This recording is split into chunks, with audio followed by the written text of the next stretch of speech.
السلام عليكم حبايب قلبي، أجمل متابعين، وحشتوني جدا جدا جدا. طبعا في ناس هتقول دلوقتي ايه بقالها كام يوم مختفية ومش بتنزل فيديوهات. عايزة اقول لكم يا جماعة والله العظيم بصوا، عشان بس تبقوا عارفين والناس اللي بتدخل عندي جديد، انا لما بختفي بيبقى في سبب. اصل كل حاجة في الدنيا يا حبايبي بيبقى ليها سبب. فانا يعني ايه، هو طبعا كل واحد يا جماعة الله يعينه على اللي عنده. انا ساعات كده بتبقى نفسيتي مش حلوة، وما بيبقاش ليا نفس بصراحة ان انا اطلع لكم واديكم طاقة سلبية. لما بحس ان انا بقيت كويسة بطلع لكم، بعمل لكم روتين، بعمل لكم اكلة حلوة بتاع كده. بس حبيت اعرفكم مش اكتر.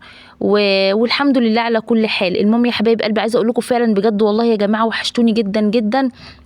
يلا بقى اللي اول مره يشوفني ما تنسوش تعملوا اشتراك في القناه وفعلوا زر الجرس للكل عشان يوصلكم كل جديد. بصوا بقى انا ايه، كنت جعانه انا وروان، وطبعا لسه ما اعرفش هعمل اكل ولا هعديها النهارده وهطنش بقى وكده. المهم قلت لها تعالي يا بنتي يا روان، كان عندي بقى جبنه رومي في التلاجة وكان عندي زيتون، بعتها جابت لي جبنه كيري ولفت السمبوسه ديت. وقلت ايه، بصوا يا جماعه اصل انا ماليش في الفول والطعميه، باكلها او كل حاجه بس ماليش تقل عليها. المهم ان انا ايه، قلت اما اعمل كام كده واحده سمبوسه. عندي شريف يا جماعه ما بيحبهاش بس انا بحبها، بحسها خفيفه. وكمان بقى هقول لكم انا بعمل ايه. يعني السمبوسه معروفه ان هي بتتقلي في الزيت، انا بقى هوريكم انا يا جماعه ما بعملهاش في الزيت. هتقولي لي امال بتعمليها ازاي؟ هقول لكم. عايزاكم بس كده تصلوا على النبي واستنوا عليا وانا هقول لكم. بصوا، اول حاجه انا هنا زي ما انتم شايفين كده، طبعا عايزه اقول لكم بتغلبني. مش عارفه ليه بتبقى ملزقه في بعضيها، ساعات تطلع لي اتنين مع بعض. وايه، احاول ان انا يعني اصل هي لما بتبقى تخينه بتتكسر.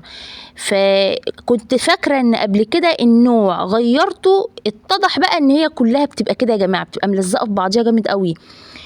لدرجة ان هي بتقعد تشقق. ساعات اعملها وحدتين مع بعض. فايه يعني، هي بصوا هي تحسوها كده انها بحالات. المهم عايزه اقول لكم ان الفلفل الرومي اللي انتوا شايفينه ده كنت جايباه يا جماعه من كام يوم، كان رخيص بس بصراحه ربنا انا مش فاكره ثمنه ايه. المهم غسلته وقطعته وحطيته في الفريزر. بصوا ما بقتش استغنى عنه، بقى لي فتره جامده بخزنه، بينفعني قوي. لما بحطه بقى في التلاجة بيدبل لان احنا بناكلهوش بصراحه. لكن بقى اجي اعمل بيتزايه، اعمل مثلا كبده، اعمل سمبوسه، اطلع منه بصراحه ربنا. يعني اللي ما بيعملش كده فايته كتير. بصي بتطلعيه بينفعك في اي حاجه. وبعدين بيقعد يا جماعه السنه كلها بجد والله العظيم. زي ما انتم شايفينه كده اخضر، والواحده بوحدتها. مش الواحده بوحدتها اللي هو كبير، لا يعني التقطيعه بتاعته بتبقى خضره كده وايه وماسكه نفسها. خلاص. المهم بقى بصوا زي ما انتم شايفين كده، حطيت شويه دقيق كده صغننين. مش عارفه ليه في ناس كتير بتستصعب لفها مع انها سهله. انا عندي دي احسن في اللف يعني من الورق بتاع الكرنب وورق العنب، بحسها سهلة يعني. المهم قلت بقى ايه، هنا بقى بشكل مثلا، بعمل واحدة فيها زيتون، على مثلا شوية جبنة رومي، على شوية حتة جبنة كيري كده. المهم يا جماعة تعالوا بقى كده، بصوا بصوا بصوا بصوا انا بعمل ايه. طبعا في ناس كتير بتحطها في الزيت، هقولك لا. بصي بقى، انت بتجيبي صينية كده فاضية خلاص، وبتعملي بالفرشة كده زي ما انا بعمل كده، تحطي حبة زيت في الكوباية او في طبق، وقعدي سقيها بس على الايه، يعني بالراحة كده، ما تخليش الفرشة يا جماعة مليانة زيت. وعلى فكرة هي نفس الطعم، بحسها خفيفة وحلوة، ومنك في نفس الوقت بتوفري زيت. وغير التوفير بتبقى يعني، اصلا يا جماعة مرة قبل كده حمرتها، عايزة اقول لكم بتعبي زيت من جوه، بتبقى تقيلة. واحنا بصراحه بنحب الحاجه اللي هي الخفيفه، يعني انا وشريف وروان بنحب الحاجه اللي هي الخفيفه. فجربوها الناس اللي هي بتحمرها في الزيت، انا متاكده ان هي هتعجبكم. خلاص. المهم بصوا زي ما انتم شايفين، هي ما بتستهلكش يا جماعه غير حبه زيت صغنطاطين كده، فاهميني؟ بس بحطها بقى في الميكروويف، بشغل طبعا من فوق، وما فيش 10 دقايق بتبقى زي ما انتم شايفين كده. طبعا انا بقلبها، يعني انا مثلا بحطها على الشوايه، سواء في فرن البوتاجاز او في الميكروويف، تاخد وش واروح قلباها. بصوا زي ما انتم شايفينها كانها مقليه في زيت. وعلى فكره انا ممكن اتقل عليها شويه. يعني ايه ممكن تتقلي عليها شويه؟ يعني ممكن يا جماعه اغمقها عادي، دي في ايديا يعني حاجه سهله. بس كده زي ما انتم شايفين، سهله وبسيطه وخفيفه جدا، كانك بتاكلي مثلا سندوتش جبنه كده، يعني حلوه وبصراحه صحيه، انا بحسها كده يعني. انا بقى ما اعرفش رايكم ايه، كل واحد يا جماعه بيعمل الحاجه اللي تريحه. المهم عملتها، وعملت جنبها طبق الطماطم بالثوم والخضره، وقلت اي لقمه وخلاص لحد ما نشوف هنتغدى ولا هنقضيها كشري ولا ليلتنا بيضه ان شاء الله. بصوا بقى زي ما انتم شايفين هنا عندي الاوضه دي كانت عايزه تتروق كده ترويقه حلوه، والازاز والسلك كانوا مليانين تراب مع اني لسه عاملاه من قريب. هتقولي لما اليخت اتملى تراب من ايه؟ هقول لكم من البلكونه. طبعا قعدتنا كلها يا جماعه بقت في الاوضه ديت طول الوقت، عشان دي تعتبر اطرى اوضه عندي بقى اوضه روان واوضه النوم جوه نار. هتقولي لي ليه؟ هقول لكم معرفش، هي يعني ممكن يكون بقى عشان الاوضه ديت مفيش جنبها حاجه، يعني في هنا مباني يا جماعه جنبينا، الاوضه التانيه لا مفيش مباني جنبيها، هي اوضه النوم، فبالتالي تلاقي الاوضه مولعه زي النار، عامله زي الدور الاخير كده. المهم طبعا احنا هنا حطينا الشاشه الصغيره ديت هنا، والشاشه الكبيره طبعا في الصاله. عايزه اقول لكم محدش بقى يقعد في الصاله خالص، يعني حتى شريف بيقول لي طب ما تيجي ننقل الانتريه هنا في الاوضه، قلت له الانتريه كبير فهيزنق الاوضه وهيبقى في حته صغيره كده في النص، واللي هينام ازاي؟ فقلت له لا احنا هنجيب السرير نحطه في الاوضه دي مع الشاشه وخلاص. فدي كانت فكرته، بس انا بصراحه يعني ايه ما طوعتهوش عليها يعني.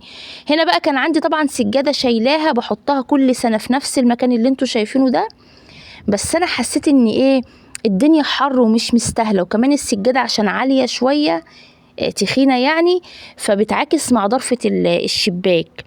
فبيني وبينكم انا اصلا حاطه الفرشه اللي انتوا شايفينها دي خفيفه بس مش مريحاني، لان انا يا جماعه ما بقدرش ادوس على سيراميك او على حاجه خفيفه، لازم تكون سجاده. ربنا ما يوريها لكم يا رب لان الموضوع صعب جدا. فربنا يشفيني ويشفي كل مريض. مش بالساهل على فكره ان انا بقول الكلام ده، لاني بس الحمد لله والله الحمد لله. المهم لان في ناس كتير، والله انا بقول الكلام ده لان في ناس كتير تقعد تقول لي انت ازاي ما بتشيليش السجاد في الحر ده؟ احنا بنشيل وكل شويه نقعد نكنس ونمسح ونعمل. هو انا اكيد مش حابه يعني، بس غصب عني.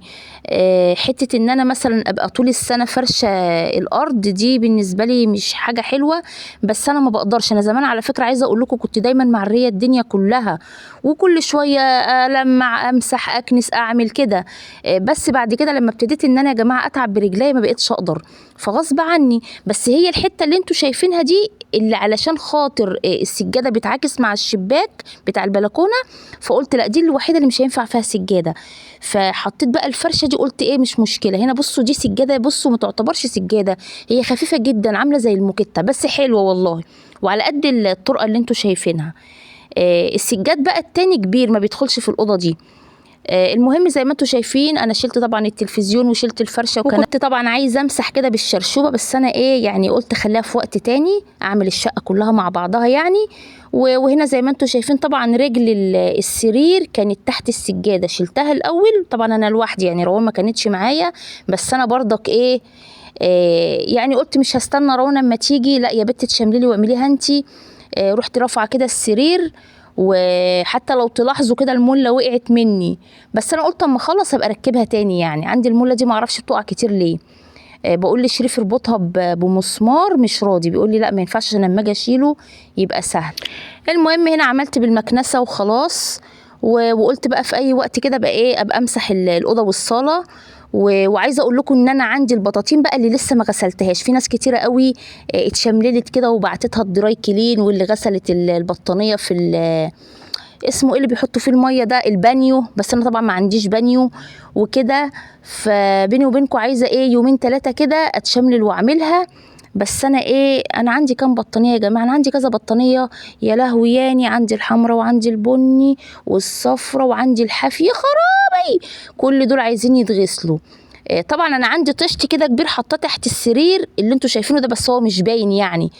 فده بقى بكره ان شاء الله كده يا بعده حسب ما ربنا هيسهلها، بس طبعا مش هينفع اغسلهم كلهم يعني، انا بغسل واحده واحده عشان خاطر ايه الحبال وكده المكان يعني. خلاص. وهنا زي ما انتوا شايفين يا حبايب قلبي ايمان من جوه خلصت الاوضه بسرعه. ويلا بقى اللي عندها حاجه، بصوا يا جماعه انا بحب عن نفسي الفيديوهات اللي فيها روتينات بتتشجعي كده تقومي تعملي اللي وراكي. بصوا هنا خلصت، الدنيا بقت زي الفل الحمد لله. دي تعتبر يا جماعه اسهل الاوضه عندي في الشقه كلها. يلا يا حبايب قلبي انتظروني بقى في الفيديو اللي جاي، بالله عليكم ما تنسوش تحطوا لايك. مع الف سلامه.